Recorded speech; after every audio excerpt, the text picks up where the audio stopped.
Hola, arrancamos este análisis con una historia fascinante. Hoy vamos a explorar a una de las figuras más debatidas de la historia moderna. Pero ojo, no vamos a hablar de sus inmensos tratados económicos ni de la lucha de clases, no. Vamos a ir a la raíz de todo. Nos vamos a centrar en los primeros años de Karl Marx en la ciudad de Treveris y en cómo la dinámica de su propia familia moldeó, literalmente, un pensamiento que acabaría desafiando todo el orden mundial. Es una historia de tensiones generacionales brutales, así que vamos a ello. Vale, vamos a meternos de lleno en esto. Fijaos bien en estas palabras, porque no son de un encarnizado rival político, no. Son un fragmento de una dramática carta escrita por Heinrich Marx, el padre de Karl, cuando ya se acercaba al final de su vida. Dice que su corazón es presa de un demonio. Vaya tela, ¿verdad? Refleja una tensión emocional y epistolar tremenda entre ambos. Para entender de dónde surge este demonio intelectual y radical del que hablaba su padre, tenemos que retroceder un poco y mirar de cerca el entorno exacto en el que Karl creció. Sección 1. Treveris y la familia Marx. Lo verdaderamente interesante de esta imagen es la rica historia visual que nos cuenta. Es un mapa antiguo de Treveris. Fue una importantísima ciudad romana en sus orígenes, ahí enclavada en el valle del Mosela, rodeada de viñedos, de bosques, pero geográficamente era una ciudad de frontera. Estaba atrapada constantemente en las oscilaciones de las grandes potencias europeas. Una ciudad muy antigua donde el peso de ese glorioso pasado ensombrecía por completo a un presente bastante más modesto. Y claro, esos imperios vecinos no solo rodeaban la ciudad, es que la transformaron de arriba a abajo. Treveris pasó de sus raíces romanas a ser ocupada por las fuerzas de la Revolución Francesa a finales del siglo XVIII, para luego, de repente, sufrir la anexión del Reino de Prusia en el año 1815. Imaginemos el panorama. Estos bruscos cambios geopolíticos crearon un entorno súper inestable que alteró de la noche a la mañana las estructuras sociales de toda la vida, y es justo bajo esta enorme presión externa donde el futuro de la familia Marx tendría que definirse. Sección 2. Asimilación y conflicto religioso. Fijaos en este contraste porque es enorme. Por un lado, Karl provenía de un profundísimo linaje judío ortodoxo. Tanto por parte de madre como de padre descendía de largas líneas de respetados rabinos. Su tío, Samuel, incluso llegó a participar en el Sanedrín bajo el mandato de Napoleón. Pero, frente a toda esta herencia, tenemos la asimilación forzada. Tras la anexión prusiana que comentábamos, las nuevas políticas antijudías amenazaban con destruir la incipiente carrera legal de su padre. Así que para poder seguir ejerciendo como abogado y básicamente mantener a su familia, Heinrich tomó una decisión pura y duramente pragmática: bautizarse como protestante en 1817. Y aquí está el quid de la cuestión, la gran ironía de todo el asunto. Al convertirse al protestantismo en una Treveris, que era, católica hasta la médula, Heinrich simplemente cambió una forma de existencia minoritaria por otra. Pasaron de estar aislados de la comunidad judía tradicional a tampoco encajar con la inmensa mayoría católica local.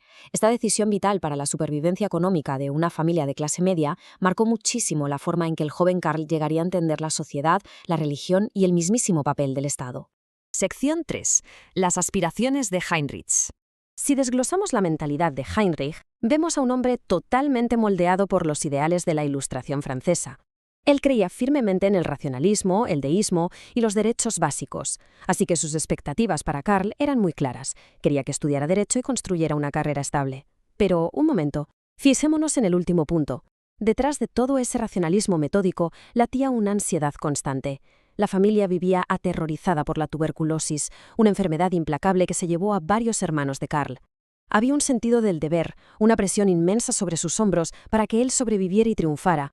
Y esto ilustra brillantemente esa influencia paterna inicial. En este extracto de un ensayo escolar que Karl escribió en 1835, justo antes de graduarse, resuena al 100% el idealismo de Heinrich. Karl veía la investigación intelectual exactamente como le habían enseñado en casa, como un medio puramente racional para mejorar la condición humana. Hasta aquí era el hijo que aspiraba a cumplir las nobles metas de su entorno familiar. Pero claro, su marcha a la universidad lo iba a cambiar absolutamente todo. Sección 4. Tensiones entre padre e hijo. En las cartas que Heinrich le empieza a enviar, se palpa la desesperación. Karl pasó rapidísimo de ser ese estudiante obediente a tener unas finanzas caóticas y un comportamiento súper errático. Su padre le echaba en cara una negligencia sin límites por no escribir a casa, algo terrible si pensamos en la frágil salud de la familia. Le recriminaba haberse gastado la friolera de 700 taleros en un año. Para que os hagáis una idea, eso era muchísimo más de lo que gastaban los estudiantes más ricos. Y encima Karl mantenía un silencio aristocrático sobre el tema. Y para rematar la faena, su compromiso secreto con Jenny von Westphalen, que desestabilizó por completo los planes de las dos familias.